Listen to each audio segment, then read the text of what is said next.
Hey guys, so nice to see you all here. Welcome to another one of my live streams. So today I'm going to be reading Don't Drink the Kool-Aid, chapter 20 of my novel Saving Destiny. I do have some really good news I want to share with you first. As many of you already know, my novel, Was I Ever Normal, is going through the publication process. Last night, I did a final read-through of my page proofs, and there was nothing left to edit. The book is exactly how I want it. And I was able to send an email to my liaison at the publishing company, letting her know that I approved the page proofs and am ready for the next step, which I believe is printing the actual books. I am so excited. Anyway, we last left Destiny after she had a psychotic episode where she hallucinated a giant cockroach on the wall and then started hearing the bad man and the storyteller, and things got out of control. Eliza pulled her out of class the following day to approach the issue and told Destiny if she couldn't come up with a rock-solid safety plan, then she would lose her home visit. The next day, Eliza asked Destiny if she was still hearing voices. When Destiny said yes, Eliza canceled the home visit.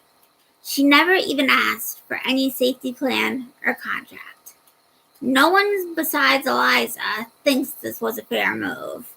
We will begin reading here. At home, the worry and pain, and this is the mother's perspective. At home, the worry and pain intensified as I walked by Destiny's empty room. I closed the door. It was too much to look in there at that moment. Let's go out together, Alan suggested over dinner. I think we need a distraction. How about catching a movie? I agreed. I needed my brain to turn off for a while. I don't remember what the movie was about. I sat next to Alan, squeezed his reassuringly firm hand, and tried to focus on the screen. But the main feature for me was the worries playing over and over in my head. After the movies, I followed Alan out of the theater, my hand still desperately clutching his, like a little kid holding a parent's hand. I wish we could just check out of this life for a little bit, I whispered to him. I wish we could totally forget about everything and just have a different life for a few hours. Let's try, Alan suggested. On the way home, we turned the radio on full blast and sang along with it loud and off-key to every Tom Petty, Matchbox 20, and Green Day song we knew. We stopped at a bar and had a couple of drinks together, and then walked around an outdoor strip mall, looking in the windows and making fun of all the fashions. By the time we got home, we were laughing a little and out of breath. For a little bit, we felt really good. But then, we passed the closed door to Destiny's room. Our balloon of fun instantly deflated, and all of the worry and fear came rushing back in. Before we went to bed, I called Destiny. Her voice on the other end of the line sounded flat and tired. You doing okay? I asked her. Not so good. Destiny's voice fractured as she spoke, and her words cut me up inside. Can you check in with staff? I asked her. I can try, but I think they're mad at me, Destiny answered. Why would they be mad at you, though? I asked. Destiny tended to always jump to the conclusion that people were mad at her. It's because they're tired of me struggling so much and always needing to use the sensory room and everything, Destiny explained to me. Did they tell you this? I asked again, trying to be as gentle as possible. No, But I know that's what they're thinking, Destiny told me. I think they just want to help you, I tried telling her. I don't know. And Destiny's voice broke off and there was silence on the other end of the line. What is it, honey? I asked her. It's that, never mind. Destiny trailed off again. Something about the silence that followed gave me chills. Destiny, I just want to remind you that Dad and I are here for you no matter what, I told her. Thanks. I love you guys, Destiny choked out through her tears. Is there anything I can do for you? I asked her. Not that I can really think of. Destiny was still crying. We stayed on the line a few more minutes. I kept reminding her how much I loved her, because that was all I could do, and I had to do something. After I hung up, I dug out the old photo albums again, flipping through them, starting with the albums from when Destiny was an infant. My fingers always slowed down at the photos from when Destiny was around 10. That was when Destiny went from being a seemingly normal child with bad temper tantrums to being a child with a mental illness. We had known for several years that Destiny was different, but after that first hospitalization, when Destiny was 10, we had been thrust full throttle into the land of mental illness. There was no turning back. I ran my fingers over the two-dimensional photos, trying to see if I could somehow feel the demons in her mind behind all that frizzy curly red hair, freckles, turned up button-round nose, and bright blue eyes. Alan had to coax me into bed that night. I felt all riled up inside, and I couldn't stop thinking about Destiny. Something about the look in her eyes during family therapy wasn't sitting right with me. I'm sure she'll be fine, Alan kept trying to convince me. They can watch her 24/7 there. I just nodded, but all I knew was that once again, my daughter was slipping away from me. And once again, I felt completely powerless over the situation. Destiny. Now we're in Destiny's perspective. It was Friday night when I should have been on my weekend home visit. Instead, I was at the Jackson Center, where I was supposed to be cleaning the downstairs bathroom, my chore for the week. I had the cleaning spray in one hand and some paper towels in the other. Drink it, the bad man hissed in my ear. I knew immediately that the bad man wanted me to drink the Kool-Aid blue-colored cleaning spray. Kool-Aid was a clear liquid. I didn't know if the cleaning spray had sugar in it or not, but if I was about to kill myself, a little bit of dumping syndrome was the least of my worries. I could clamp off my G-tube so that the Kool-Aid cleaning spray wouldn't just drain out. It would be relatively easy to pretend the solution actually was blue Kool-Aid if I gulped it down quick enough. I wondered if dying would really be that bad. My life was turning out to be a mess of crises, disappointments, failures, unending agitation and depression.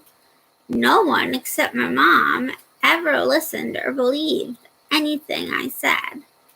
The Jackson Center was supposed to help me, but how could they help me if no one understood me? How could they help me when everyone there acted like I was lying about the voices I heard? Even Eliza, in her smooth, sleek way, followed by a gentle smile, a hug, and a reminder to keep using my coping skills. It would be easier if it just all ended. I peered through the door of the bathroom to see if anyone was watching. No one was paying any attention, so I quickly shut the door, even though there was a rule that we weren't allowed to shut the bathroom door while we had cleaning spray with us. I was so sick of rules. There was silence outside the door to the bathroom. After I pulled my G-tube drainage bag tubing out of my G-port, I unscrewed the top of the cleaning spray and tilted the bottle into my mouth. The outside of the bottle was bitter and burned my lips as a little bit trickled in. Just then, CMG knocked on the door. "What's going on in there, Destiny?" he asked me. Nothing," I stammered, but my voice shook dangerously. "You have to open the bathroom door right now," he ordered me. My hands were shaking, but I tried to raise the bottle back up to my lips. If I could get enough mouthfuls in before I opened the door, I might still be able to kill myself. My lips locked around the bitter bottle again, but just then the door came blasting open. Before I could even react, CMG grabbed the bottle out of my hands. "Get out of the bathroom now," CMG shouted. Immediately, I stepped out. My heart was hammering in my chest. I knew I was in big trouble. "You have a Class 3 rule violation for trying to hurt yourself," CMG informed me. Class 3s were the worst kind of rule violation. Each one carried 2 full hours of consequence time. My mouth was still bitter from the bottle of cleaning spray. My heart was still pounding, and the bad man was shouting for me to run, and the storyteller was joining him now. CMG was still standing near the bathroom. If I could run quickly enough, I would run far from everything. There was no other option in my mind anymore. I had to run for it. I turned and bolted. But out of nowhere, Kara was standing there. She wrapped her arms around me from behind and hung on to me. I tried to shake her off, but she held on too tightly. That wild current of energy had returned to me, and I whipped myself around as hard as possible. Finally, when I got nowhere, the energy died down a little, and I stopped fighting. "If you can stay calm a little longer, then I can let go of you," Kara told me. "Okay," I whispered. After 5 more minutes, Kara let go of me. When Kara let go of me, CMG explained that I needed to go up to my room. "You are now on lockdown for the rest of the night," he informed me. Lockdown meant that I would not be allowed back out of my room. Even just hearing about being on lockdown gave me a desperate feeling inside. The current of energy was still alive and burning within. The idea of having to stay in my room for the rest of the night with the energy attacking me was horrifying, but I didn't know what else to do. So I started toward the stairs. As I passed the front door, the storyteller whispered in my ear, and she ran straight out of the house and out of the nightmare.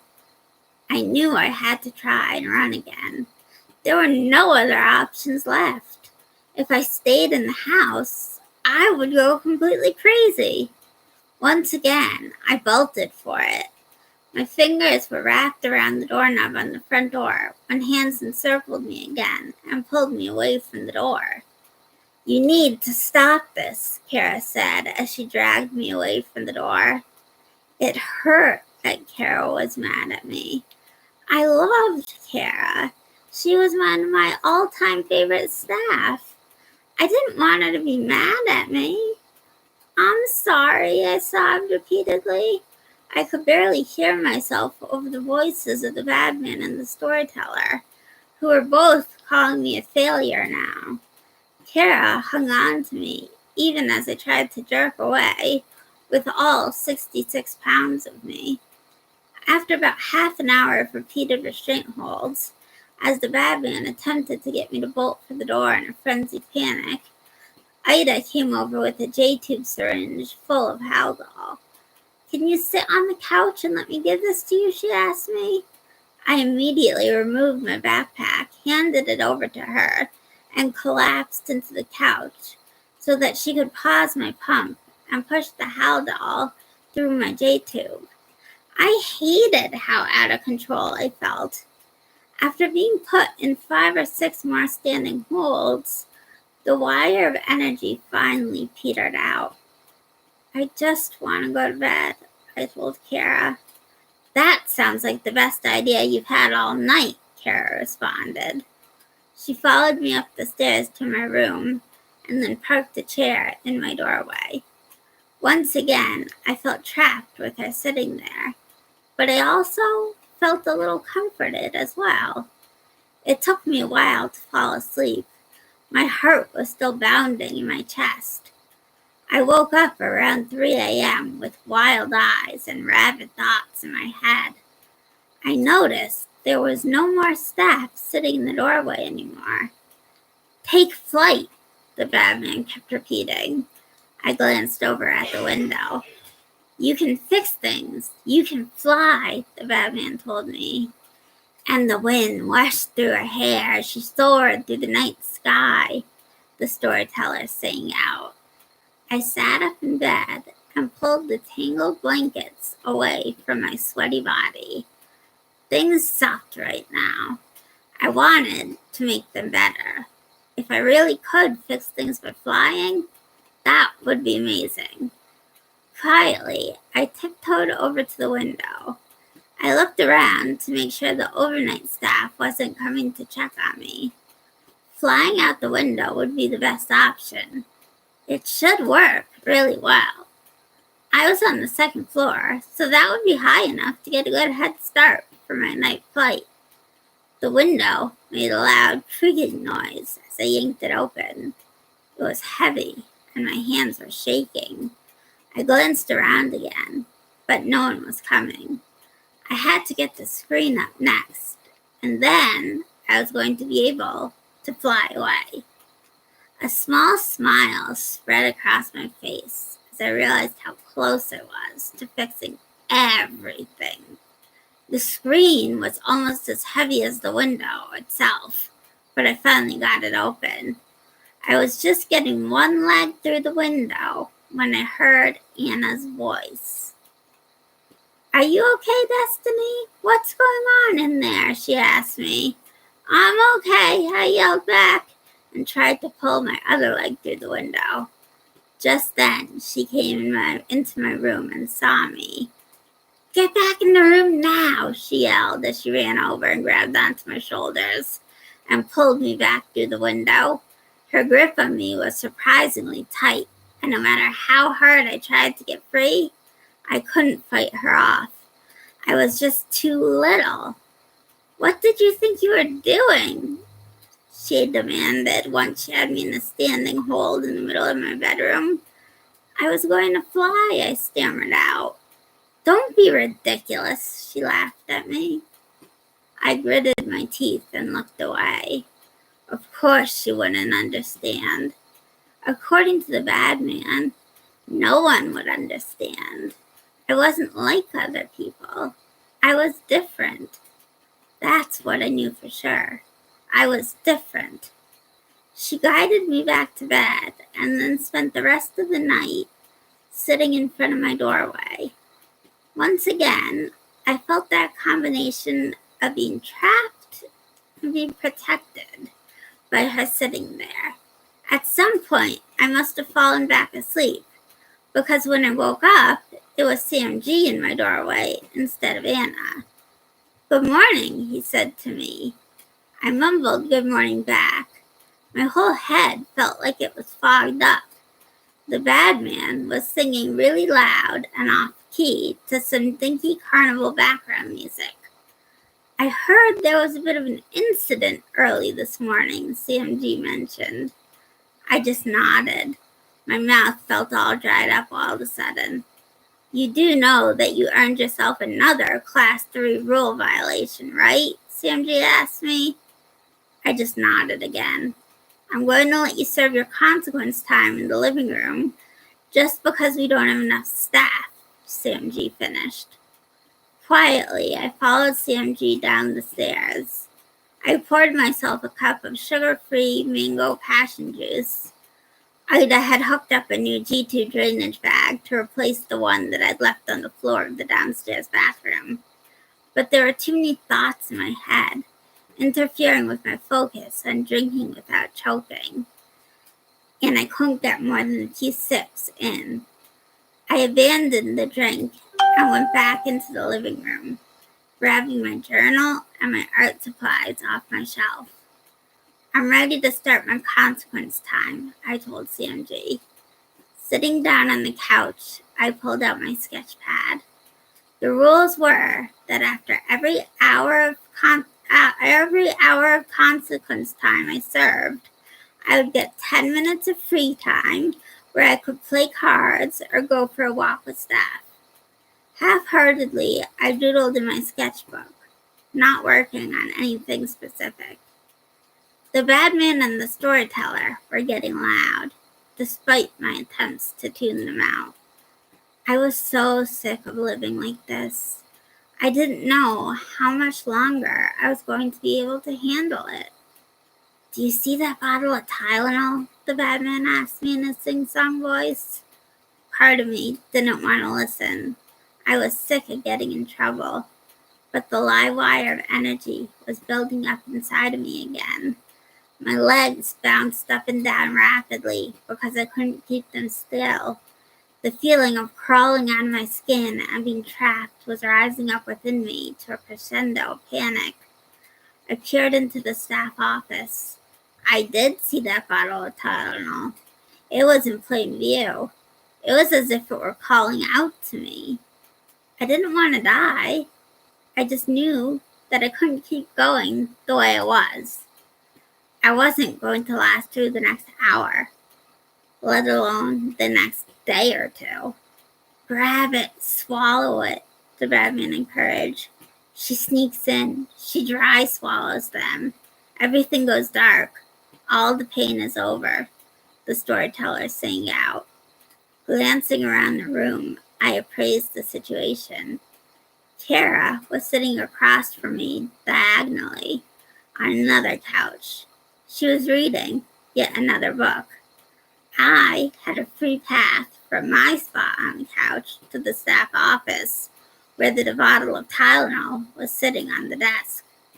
All I had to do was make a bolt for the office, grab the Tylenol, and then what? And then take it outside and dry swallow it all, the badman instructed me clearly. I nodded quietly to myself. I had to do this. It was the only solution. My heart hammered inside my chest even harder and faster.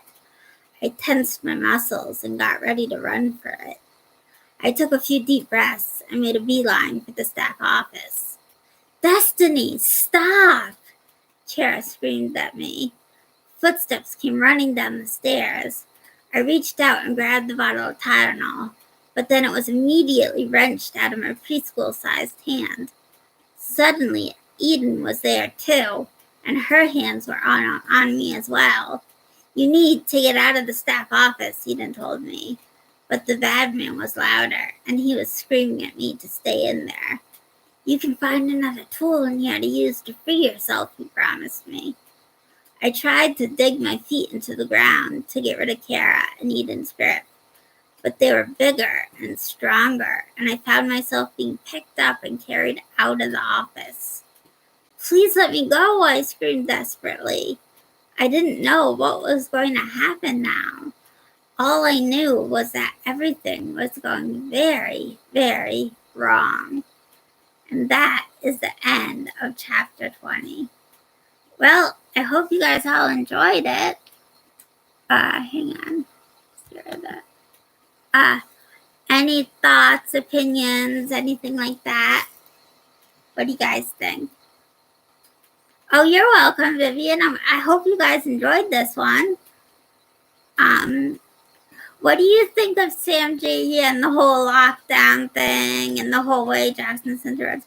Oh, you liked it, Leah? Awesome. I'm glad you loved it. Yeah, the storyteller starts talking more in this chapter. He does. Do you think I should have him talk more? Like in earlier chapters?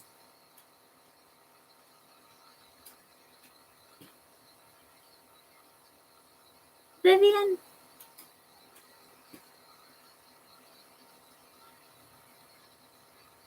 Yeah, I might have the storyteller talk more.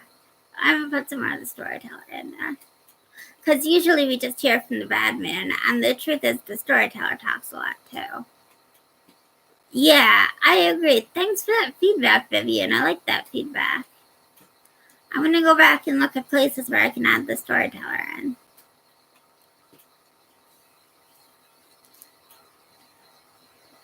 Any other comments?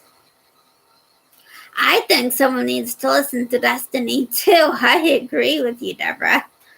No one listens to her yet except her parents. Yeah, the storyteller is supposed to be really eerie because he's basically narrating her life. Yeah, I'm going to flesh out the storyteller a little more. I'm currently going over the whole Saving Destiny manuscript because I'm getting ready to send it out to publishers once I finish out publishing Was Here for Normal.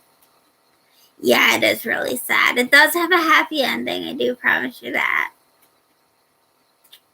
Not going to give away what the ending is, but it does have a happy ending. But I like your guys' suggestions about the storyteller. I really do, because I think I do want to go back and flesh out his character a little more.